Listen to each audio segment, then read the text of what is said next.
I have always loved my wife, Sarah. From the moment I saw her, I knew she was special. Her warm laugh, sparkling eyes, wit, and boundless kindness captivated me. We had been together for several years, and our marriage was strong. Full of love, trust, and mutual respect. We could laugh for hours, talk about dreams, or simply enjoy the silence.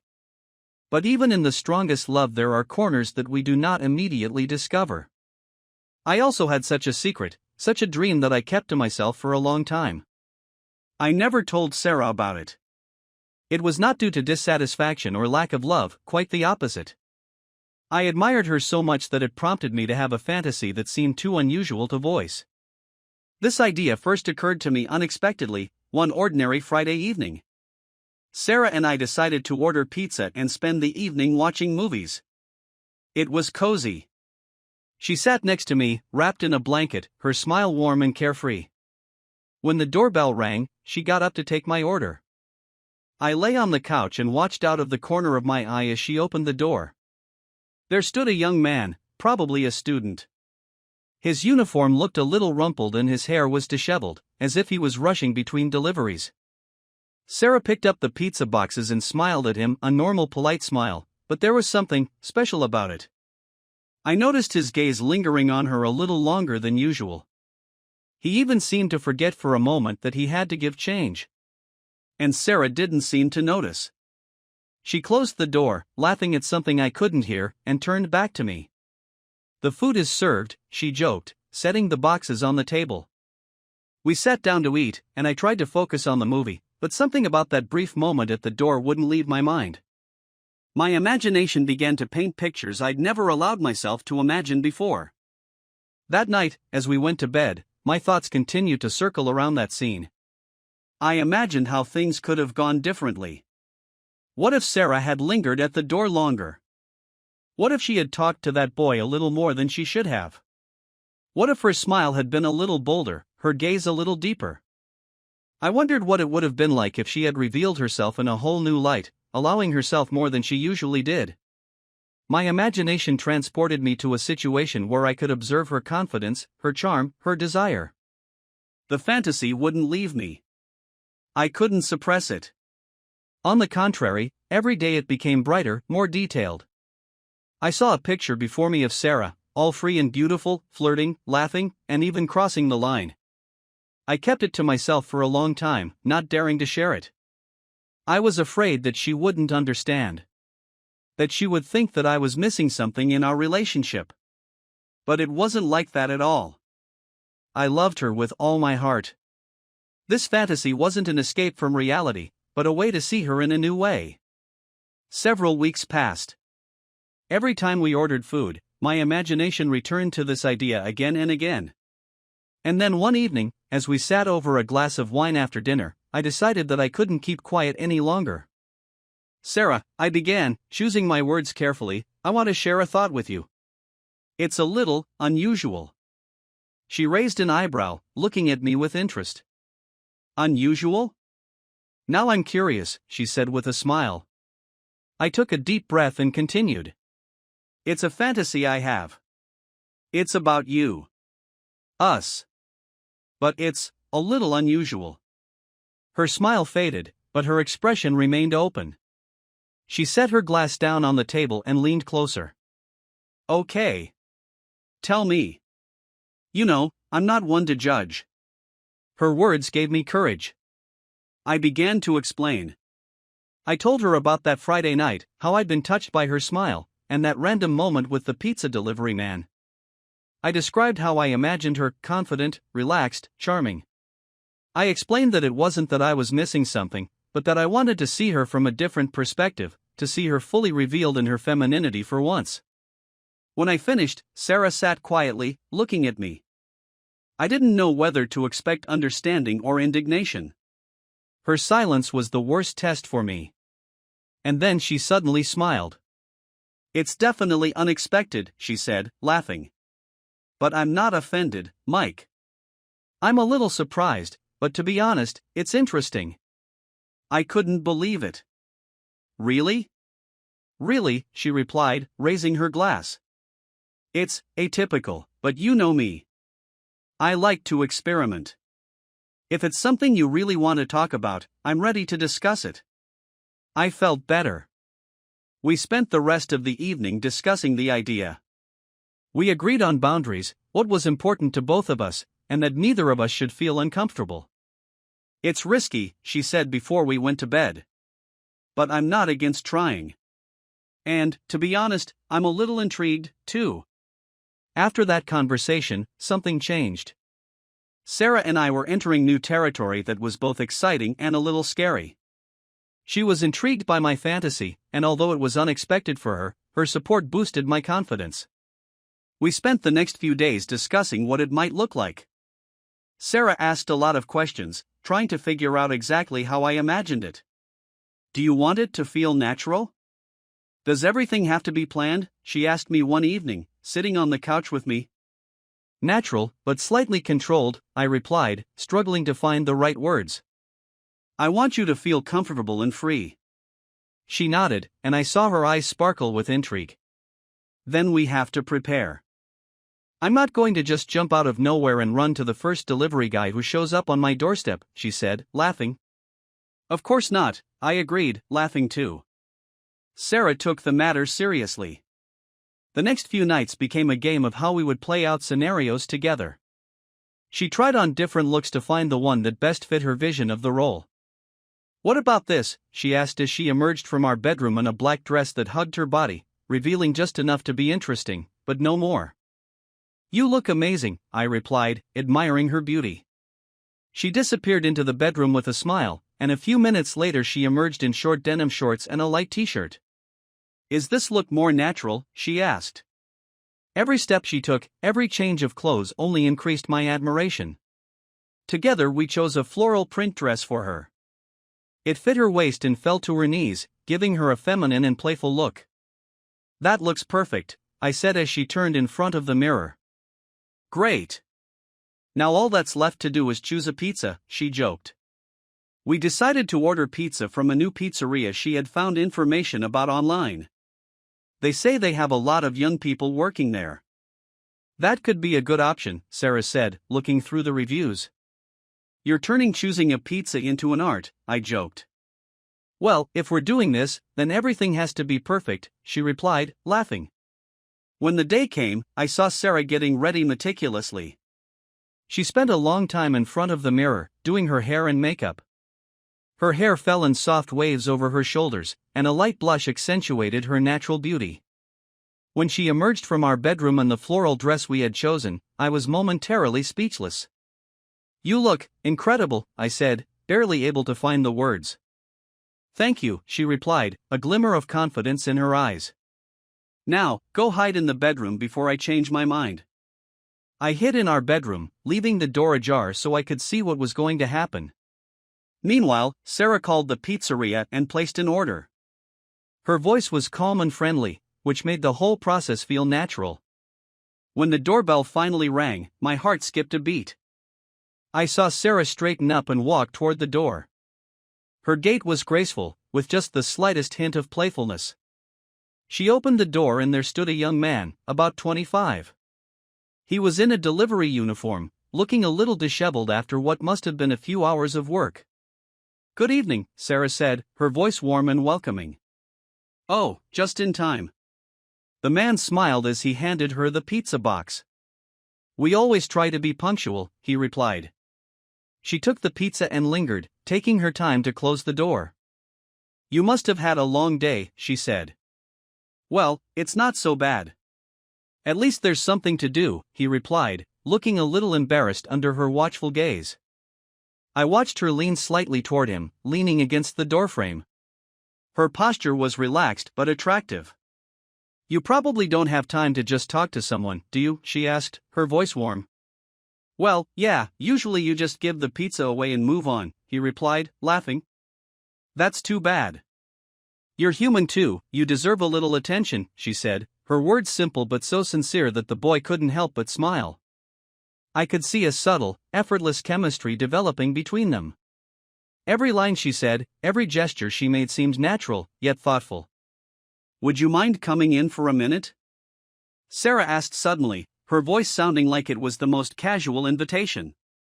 The boy looked a little surprised, but her confidence and charm seemed to have convinced him. "Well, maybe a minute wouldn't hurt," he finally replied. My heart pounded as I saw him cross the threshold and follow Sarah into the living room. As soon as he stepped through the door, I could feel the tension in the room rising. Sarah led him into the living room, her posture and her confidence radiating a magnetism that was impossible to ignore. She carried herself with such ease, as if this was a perfectly ordinary evening, yet there was playfulness in every movement. "Make yourself comfortable," she said, gesturing to the couch. "You must have had a lot of running around today." "That's right," he replied, smiling slightly. It was clear that he still didn't quite understand why he had been invited inside, but at the same time he was intrigued. Sarah placed the pizza box on the coffee table and slowly opened it. The aroma of freshly baked pizza filled the room, creating an illusion of ease. "Do you like pizza?" she asked, seemingly casually, but her voice was soft, almost a whisper. "Who doesn't love her?" he replied, laughing a little nervously. "But usually I just deliver her." "Well, today's different," she said, taking one piece and handing it to him. Her hand lingered a moment longer than it should have as he took the piece. "Thank you," he said, looking at her with a mixture of surprise and admiration. Sarah sat down on the couch, her legs tucked under her, and leaned slightly toward him.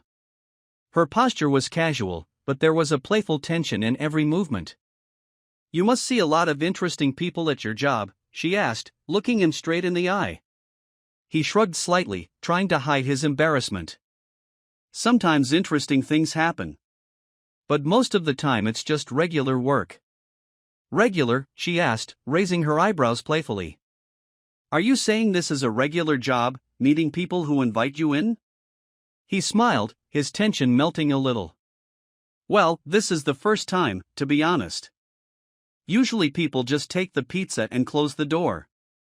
"You see," she said, leaning in a little closer. "I told you today was different." Her voice was low and warm, and I could see him gradually relaxing, giving in to her charm.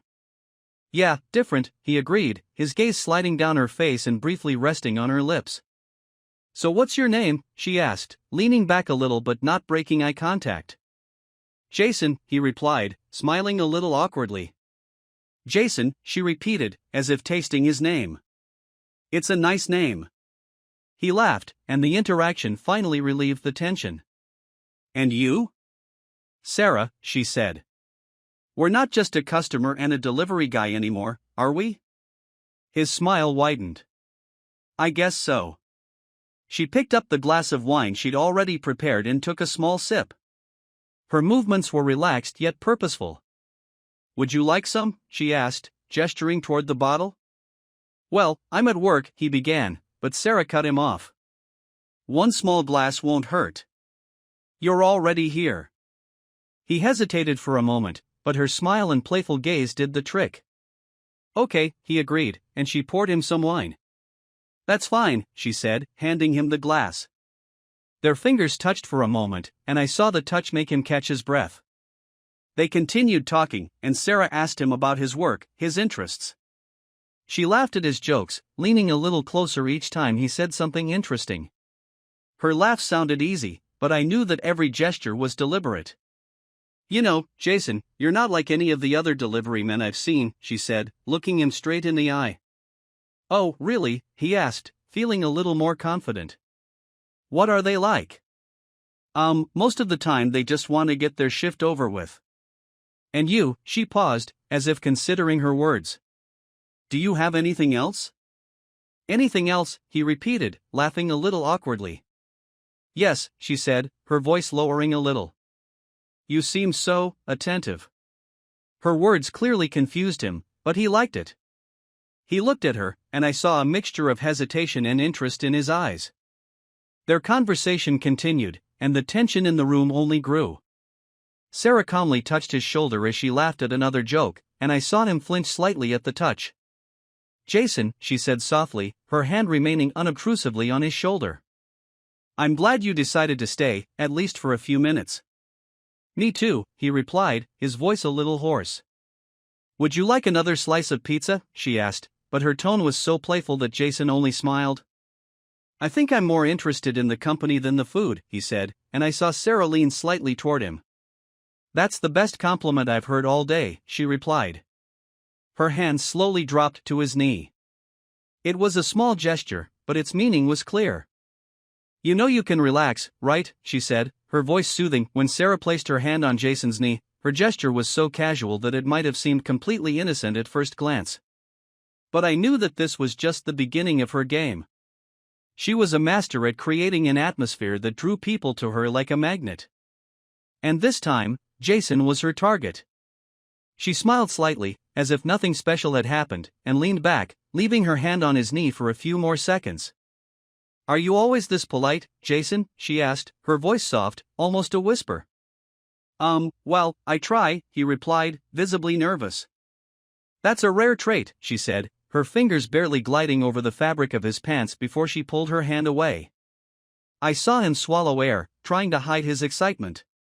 I'm sure your boss appreciates your diligence, Sarah continued, leaning in a little closer. Her tone was warm and friendly, but there was a hidden playfulness in every word. I hope so, he replied, relaxing a little. Sarah leaned toward the table to pick up her wineglass, her movements slow and graceful. Her dress rose slightly, revealing more of her slender legs. Jason must have noticed, because his gaze lingered for a moment before he looked away. You know, I've always admired people who aren't afraid of hard work, she said, taking a small sip of wine. It shows character. Thank you, he said, and his smile grew a little more confident. Sarah turned to him, setting her glass on the table, and leaned forward a little. Her hands rested on her knees, her eyes looking straight into his. But it must be hard. Being on the go all the time, meeting new people all the time. It can be exhausting, can't it? Well, sometimes, he admitted. But honestly, it's quite an interesting job.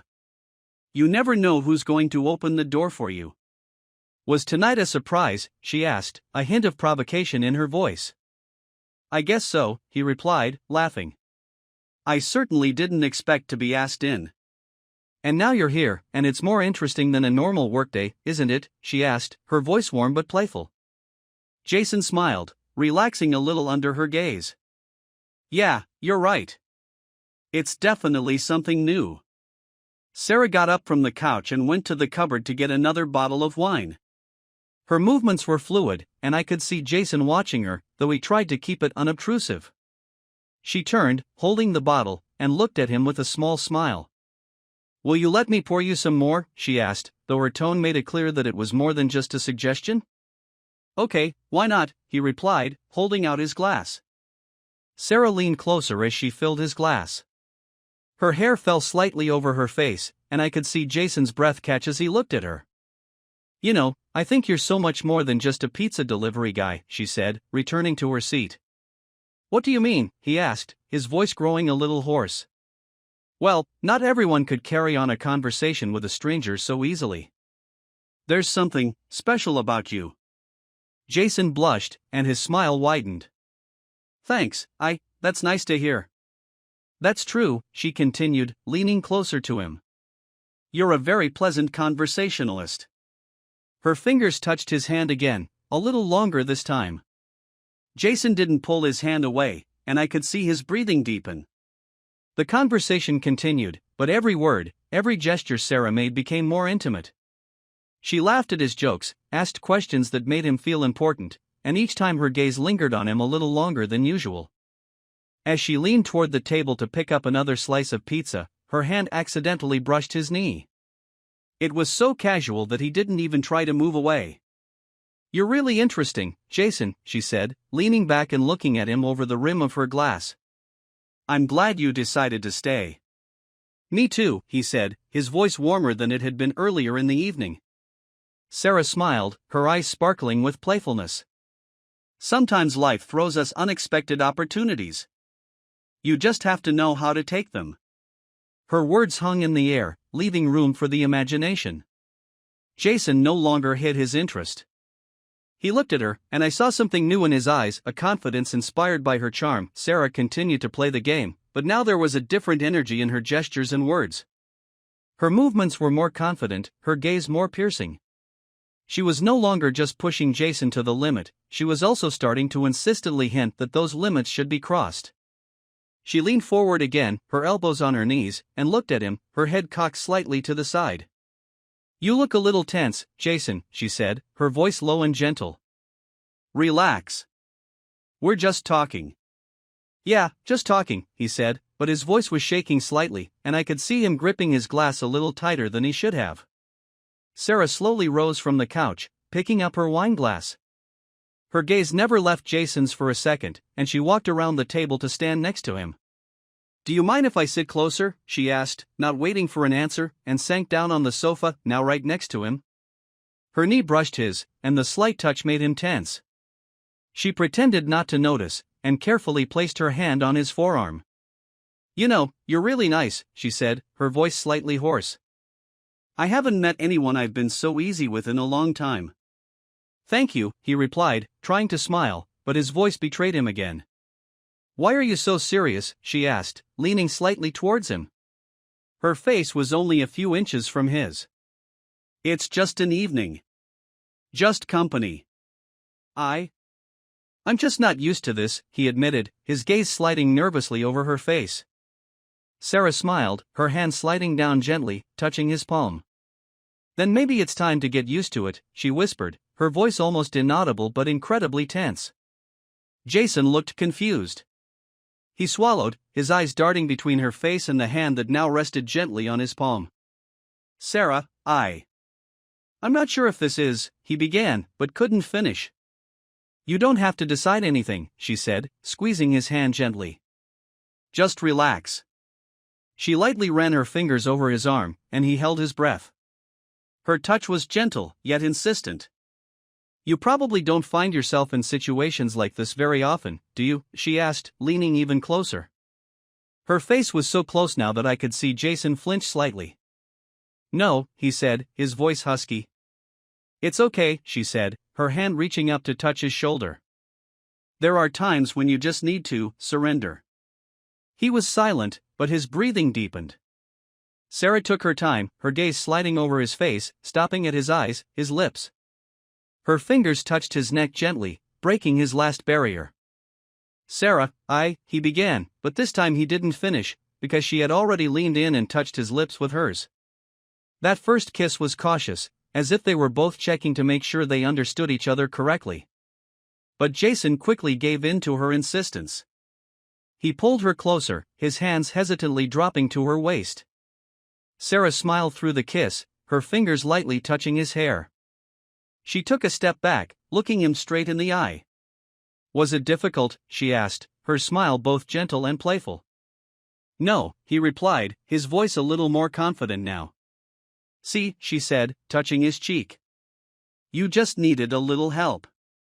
Sarah picked up her wine glass and took another sip, her movements effortless, as if what had just happened was completely natural. She turned to Jason, sitting closer again. "Do you want to continue?" she asked, her voice warm and gentle. Jason paused for a moment, then smiled. "Yes," he replied, his eyes now glowing not just with excitement but with desire. Sarah and Jason sat side by side on the couch, the tension between them palpable in every gesture, every look. I could see Sarah gradually erasing Jason's last doubts. Her acting was perfect. She wasn't just seducing him, she was confidently leading him along, leaving him with the feeling that it was his choice. She leaned down again to pick up the glass of wine, but this time her movement was slow and deliberate. Her hair fell to her shoulder, exposing her neckline, and her dress rose slightly, revealing even more of her slender legs. Jason watched her, holding his breath. "Are you always this polite?" she asked, her voice gentle, but there was a clear provocation in it. "I'm trying," he replied, his voice a little hoarse. Sarah took a sip of her wine, then set the glass down on the table. She turned to Jason, her face now very close to his. "You know, that's a rare trait," she said, her fingers touching his hand again. "But I think you can allow yourself to relax a little." Her fingers slid down his arm, lingering on his wrist. Jason looked at her, his eyes full of mixed emotions, excitement, desire, and a faint hint of fear. "Sarah, he began, but she didn't let him finish. "Don't say anything," she said quietly, leaning even closer. Her lips were only inches from his, and when she spoke again, her voice was almost a whisper. Just let yourself feel it. This time, when their lips met, there was no more hesitation. Sarah took control, her kiss insistent and passionate. Jason hesitated for a moment, but then he gave in, returning it with the same energy. Her arms wrapped around his neck carefully, and she pulled him closer. His arms, which had been hesitant until now wrapped around her waist with confidence. Their kiss deepened, a fire burning between them that could no longer be extinguished. Sarah took a step back, smiling. Her fingers brushed his lips, which were still trembling from their kiss. I knew you could do it, she said, a note of satisfaction in her voice. He began, but she cut him off again, placing a finger on his lips. Quiet, Jason, she said. No words needed. She took his hand carefully and stood up. Jason hesitated for a moment, but then he stood, letting her lead. Sarah led him to the other side of the room, stopping at a low coffee table. She carefully sat him down on the edge of the couch, and sat opposite him, looking him straight in the eye. Her gaze was both soft and confident, and Jason couldn't tear himself away from her. I like you, Jason, she said, and there was so much warmth in her voice that he couldn't help but smile. You too, Sarah, he replied, his voice filled with sincerity. She leaned toward him, her hand sliding up his forearm again, stopping on his shoulder. Her touches were soft, but each one was deliberate. Tell me what you want, she whispered. Jason paused for a moment, as if searching for the right words. I want, his voice trailed off, but his gaze said it all. Sarah smiled, leaning closer. Her lips found his again, but this time their kiss was even more intense, even more passionate. I watched as Sarah completely captivated him. Her confidence, her charisma, all of it melted into one endless moment of seduction. Jason, who had been hesitant at first, was now in her power, and it felt natural. Sarah took his hand and led him into the bedroom, her walk sure, Jason following her as if spellbound. As they disappeared through the door, I sat there, feeling my heart beat faster than ever before. It was the culmination of all our fantasies, the moment I had been waiting for and that had surpassed all my expectations. When the bedroom door opened and Sarah emerged, her face was radiant with contentment and confidence. Her gait was graceful, full of that inner strength I had always loved about her. She looked even more beautiful than ever. I stood in the corner of the room, never taking my eyes off her. My heart was beating faster than it could handle, but I felt incredibly happy. My mind was filled with emotions, pride, admiration, love, and even a certain amount of relief. Well, what do you say? Sarah asked, and I saw sparks of playfulness in her eyes. I could not find the words. My entire world narrowed to her alone, to this woman who not only understood my most secret fantasies, but also realized them with such grace and courage. I began, but my words were cut off by a wave of emotion. I walked over to her, put my arm around her waist, and pulled her close. She laughed, her laugh light and ringing, but I could see tears of joy glistening in her eyes. You did it, I whispered, touching her face. My fingers gently traced the line of her jaw, then stopped at her chin. You did it for us. Sarah smiled and gently placed her hand on my cheek. I didn't do this just for you, Mike, she said. It was just as important to me. I looked at her, her words lighting up my heart with even more love. Unable to resist, I leaned down and kissed her. This kiss was unlike any other before. It had everything: gratitude, passion, love, and infinite respect. My hand slid gently down her waist, pressing her closer to me. Her lips were soft and warm, and I could feel her responding with the same intensity. I can't believe how incredible you are, I said when we were only inches apart. Sarah smiled, her eyes shining with happiness. You always knew it, right? She asked, tilting her head playfully. I always knew it, I replied, gently touching her hair. We continued kissing, and time seemed to stand still. It wasn't just kissing, it was an act of togetherness, a moment when we both felt closer. I kissed her cheeks, her forehead, her neck, pausing to tell her how much I loved her. We spent the rest of the evening in each other's arms, talking and sharing our experiences. Sarah told me how strong and confident she felt, how she liked it when I supported her through this. You're my partner in everything, Mike, she said, her eyes shining with joy. I never thought I'd be able to share something like this with anyone. And I never thought I'd find someone who understood me the way you do, I replied. We lay side by side, her head resting on my shoulder. Her fingers gently slid over my arm, and I felt a peace settle in my heart. This is just the beginning, right? She asked, and there was more than just a question in her voice. Yes, this is just the beginning, I replied, knowing that our life together had now become even brighter, filled with trust, freedom, and boundless love.